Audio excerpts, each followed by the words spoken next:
Hello and welcome to the Genuine Learning Blog. My name is Melissa Galasso, and today we're going to talk about a report that was issued by the FASB, their 2022 FASB Investor Outreach Report. I want to talk about this report in particular because it is a focus of the FASB to always get feedback on users, right? Very often they hear from practitioners, they hear from preparers, but what they really want to make sure is that the financial statements are helping users. And so they issue each year this investor outreach report to understand how investors are involved in the standard setting process. And so I'm going to show you how to get there and a little bit about this. So here's the FASB Home, and we're going to go over to where we're looking at this, and we're going to go over to For Investors. So you go to Projects and then For Investors, and then you want to go to the 2022 Investor Outreach Report. And when we're in the 2022 investor report, again, it highlights their outreach, and they talk a little bit about their agenda consultation that they started back in 2016, and then again they did another one in 2021. But they talk a little bit about how investors were involved in the various processes. And again, they go back to what is the mission, which is to establish and improve financial standard to improve standards of financial accounting and reporting that foster reporting by non-governmental entities that provide decision useful information to investors and other users. And so they obviously need the investor view. And so as they go through that, they talk a little bit about why they have that, what their goal is. And then they talk about how they engage with various types of investors. So as you can see here, they talked to 485 interactions over that calendar year, or that fiscal year, I guess, of June 30. And then when you look at them, 42% came from the buy side, 23% came from the sell side, but they also had credit rating agencies and lenders, etc.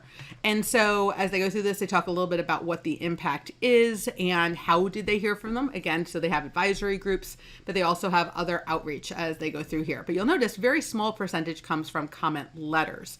And so when we're looking at comment letters, they just don't hear as much as they hear from practitioners and other types of feedback providers. And so when we typically go through this, again, some of the issues that they have is that investors are not necessarily following the standard setting process. And so as a result, they're not getting, as much information, as well as many investment firms are not allowed public attribution of a view expressed during outreach or discussion. So again, they cannot have the same impact that they would have, say, for a firm, for example. And so in terms of who is on the board, they have two people who come with an investment background, as well as two staffers who have a very significant investment background. And they have an investor advisory committee. And again, it's the only advisory committee comprising of a single stakeholder. So it's entirely investors. So for example, I'm on the NAC, which has, they have an investor, they have users, they have lenders, they have preparers, right? They have all kinds, they have an educator. So lots of different in types of stakeholders that are involved in providing the feedback for the nonprofit community. In this scenario, it's only literally made up of the single stakeholder. So they talk a little bit about what they talk about, the projects, the trends, etc. And then again, some of the members that were new this year. So Heather McPherson from T. Rowe Price, Catherine Mueller from KBW, and David Pizzamenti from Amundi Asset Management. And so here are some of the other people who are involved, and you probably recognize a lot of these companies as you go through it. And they meet pretty frequently, as you can see. So they met in November, February, and May within that fiscal year, and what they talked about in terms of some of the discussion.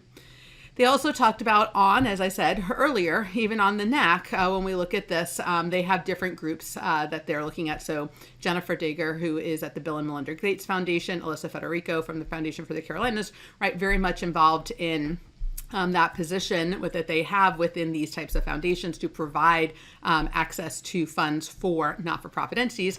But they also have Andrea Cantor, who was great the last meeting that we had, really giving the perspective of the lender as they go through that.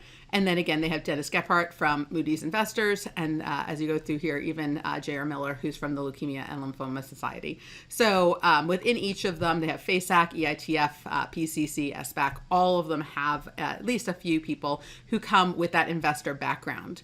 And they talk a little bit about their agenda consultation project that they did. And they give you a little bit of background on why they did it, what they did to get feedback. And again, you can see 29% of the respondents were actually investors.